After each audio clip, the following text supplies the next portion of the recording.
Is the market starting to cool off? Are we entering more normal times?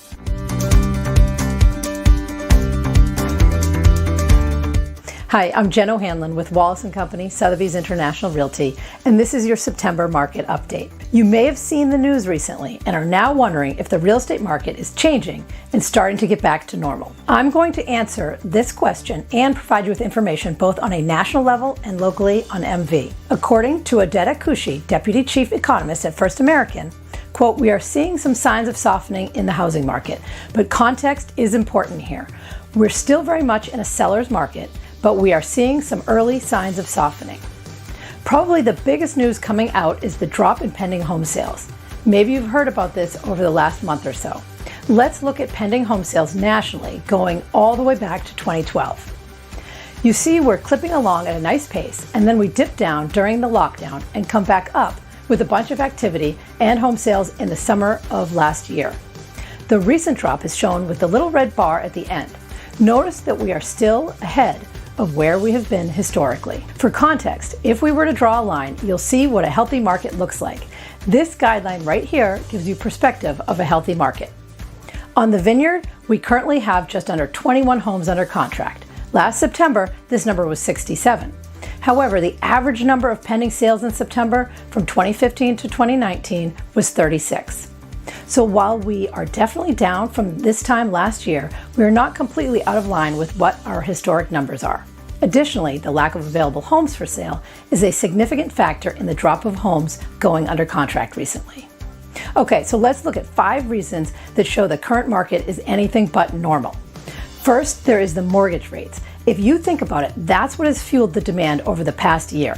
Here are rates by decade: 70s, 80s, 90s, 2000s, and 2010s.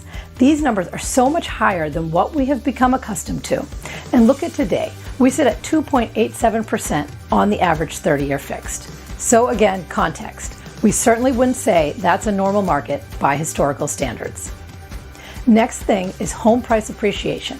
If you look at home price appreciation by the year, most recently right here, according to this Black Knight study, there's a 14% home price appreciation.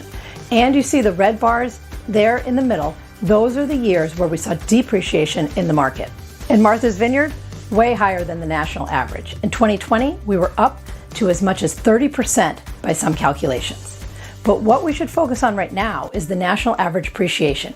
You see it, the orange bar there in the middle, 4.1%. That's higher than normal and is expected to continue. Okay, now on to inventory. A lack of supply has been the biggest issue in housing, no doubt, over the last year. Let's look at where we're at in that. Month supply refers to the number of months it would take for the current inventory of homes on the market to sell given the current sales pace. Historically, 6 months of supply is associated with moderate price appreciation, and a lower level of month supply tends to push up prices more rapidly. On the Vineyard, we currently only have 2 months worth of inventory. The national average is 2.6. This looks all the way back to 2011, 10 years, and you can just see this ride down to where we sit in the lack of available inventory across the country. Now for the 4th reason we're not seeing things getting back to normal yet. Days it takes to sell a home, or average days on market. As of July, it's taking 17 days to sell a home. That's a quick time frame, and likely that number is shortened. That's by the time everything is finalized with the contract. Finally, the average number of offers for each listing. This is the number of offers that are made on average on a listing all across the country. Typically, there may be a couple of offers on a listing. We're at 4.5 right now. So as you can see by all of this data, the real estate market is far from being back to normal, and although there may be some cooling off, inventory and interest rates are still at levels that will continue to create more demand than supply. If you'd like any help navigating this ever-changing market, just let me know. And thanks for watching. I know it was a long one today, but I know there are many people looking to understand what exactly is going on in this crazy real estate market. Have a great day.